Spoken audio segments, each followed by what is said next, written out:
O Canabarro tinha fama de traidor. O Canabarro teve, pelo menos assim, 5 situações em que ele foi acusado de traição. Primeiro, no combate de Ponte Verde, um combate em 26 de maio de 1843, em que ele, em princípio, tinha uma tropa de 2.500 homens contra 1.600 imperiais,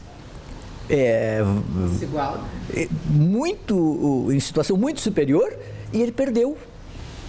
Ele perdeu, os farroupilhas disseram que ele ganhou, mas ele perdeu, e aquilo ficou muito estranho, e ele foi acusado de traição. A segunda traição foi Porongos. A terceira traição foi o chamado Tratado, entre aspas, de Ponte Verde, em que ele aceitou as condições do Império, entre as quais entregar os negros, que foram entregues. Tem documentação passo a passo da entrega. Restava uma dúvida, para onde eles tinham sido levados no Rio de Janeiro. Eu mesmo esclareci essa dúvida. Com documentos do Arquivo Histórico do Nacional, eles foram levados para o Arsenal da Marinha, onde eles ficaram. Em 1848, os proprietários foram indenizados e eles ficaram como sendo, na maioria, escravos do Império. O Império também era proprietário de escravos, não só as pessoas privadas. Eles ficaram lá. Alguns foram depois lutar no Paraguai como voluntários da pátria, ou seja, voluntários da pátria obrigados a ir lutar. Então, a quarta, essa aí foi, então teve assim, as traições do Canabarro, Ponte Verde, Porongos, o acordo de Ponte Verde. Depois ainda teve uma possibilidade que foi, pelo qual ele inclusive foi citado num tribunal militar, que foi na Guerra do Paraguai. Na Guerra do Paraguai houve uma invasão paraguaia por São Borja, que depois teria a ver com o cerco de Uruguaiana, e nessa invasão o Canabarro não evitou a invasão. Ele podia ter evitado, então ele foi acusado novamente de traição. Então ele era o zervezeiro de ser acusado de traição. A mais importante é essa de Porongos. Por que ele teria traído em Porongos? Porque o mais fácil era se livrar de todos aqueles negros. A morte daqueles negros resolvia o problema com o Império, resolvia o problema com os chefes insatisfeitos que hesitavam em aceitar a entrega dos negros, e resolvia também o problema de uma possível insatisfação e revolta desses negros caso fossem entregues e permanecessem no Rio Grande do Sul. Então, o que acabou acontecendo? Parte morreu lá, problema resolvido. A outra parte, que foi presa, que caiu prisioneira, foi levada para fora da província.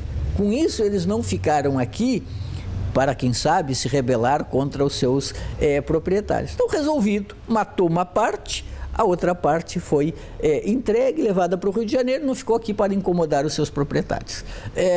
Essa é a situação. Ela é claríssima. Como é que os farroupilhas mais exaltados e apaixonados explicam a falta de providências do Canabarro? O Canabarro naquele momento estava com a cabeça em outro lugar. Onde?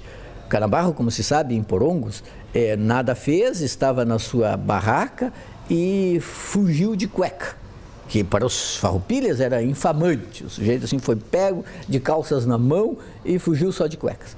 O que ele estava fazendo na sua barraca no momento desse ataque? Ele estava dormindo? Não. A grande explicação é, ele estava com a sua amante, a Papagaia, que era mulher de um médico, de um boticário, de um médico sem diploma.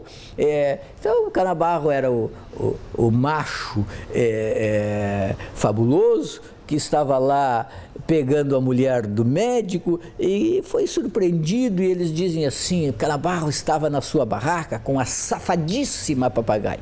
E com isso se resolve a questão. Canabarro não é traidor, Canabarro era um garanhão que estava pegando a mulher do outro e por isso não percebeu a chegada das tropas adversárias. É pueril, é ridículo. Que se resolva o problema dessa maneira. A gente poderia dizer assim: em Porongos houve incompetência, houve incúria, houve negligência e houve traição.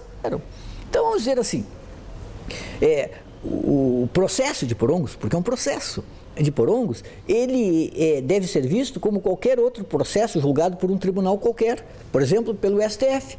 Ele tem uma série tem os autos do processo. que é formado de depoimentos, de suspeitas, de tudo que se tem, e que constituem provas indiciárias. Assim, são tantos os indícios da traição que o julgamento nos permite dizer que houve traição, porque se julga por provas indiciárias.